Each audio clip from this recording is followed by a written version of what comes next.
Hello दोस्तों, एक बार फिर से एमएलटी टेक एडवाइजर में आपका स्वागत है। आज हम इस वीडियो में पढ़ने वाले हैं सीआरपी टेस्ट के विषय में। तो दोस्तों, सीआरपी क्या है, सीआरपी के क्लिनिकल सिग्निफिकेंस क्या है, सीआरपी का काम क्या होता है और सीआरपी टेस्ट कब कराया जाता है और सीआरपी की नॉर्मल रेंज के बारे में इस वीडियो में हम पढ़ने वाले हैं। तो दोस्तों चलिए शुरू करते हैं। तो दोस्तों, सबसे पहले हम बात करेंगे कि सीआरपी क्या है। तो दोस्तों, सीआरपी का मतलब होता है सी रिएक्टिव प्रोटीन।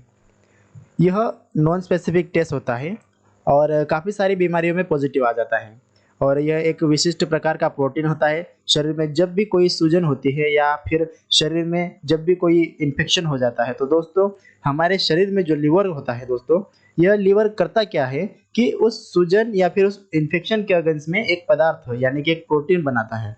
वो जो पदार्थ यानी कि वो जो प्रोटीन होता है वो सी रिएक्टिव प्रोटीन होता है, जिसे हम सीआरपी कहते हैं। तो सीआरपी टेस्ट से सी रिएक्टिव प्रोटीन की मात्रा को मेजर किया जाता है, जिससे इन्फ्लेमेशन का पता लगाया जा सकता है। हम बात करेंगे सीआरपी के काम के बारे में। तो दोस्तों, सीआरपी का काम होता है डेड सेल को रिमूव करना। यदि बॉडी में कोई बैक्टीरियल वायरस इन्फेक्शन हुआ हो और सेल टूट रही हो तो ऐसे में सीआरपी का काम होता है कि उन डेड सेल को बॉडी में से रिमूव करना।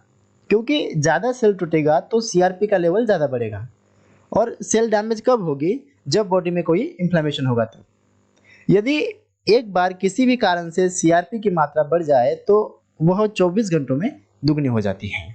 तो सीआरपी क्या है और सीआरपी का काम क्या है, ये दो पॉइंट हो गए।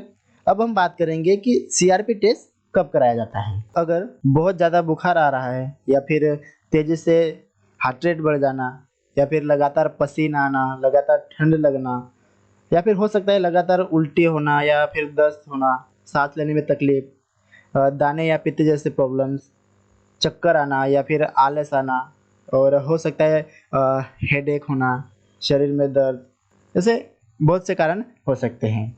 तो दोस्तों, ये जो सीआरपी टेस्ट है ये एक कॉमन टेस्ट होता है जो कि सीबीसी के साथ में कराया जाता है। सीआरपी क्या है, सीआरपी का काम क्या है और सीआरपी टेस्ट कब कराया जाता है, ये तो हमने जान लिया। तो दोस्तों चलिए आगे बढ़ते हैं। अब हम बात करेंगे क्लिनिकल सिग्निफिकेंस के बारे में कि क्या क्या प्रॉब्लम होती है और इसके नॉर्मल रेंज के बारे में बात करेंगे। तो यदि सीआरपी की मात्रा बहुत ज़्यादा बढ़ जाती है तो ऐसे में कुछ कारण हो सकते हैं, जैसे blood cancer, lymphoma, multiple myeloma.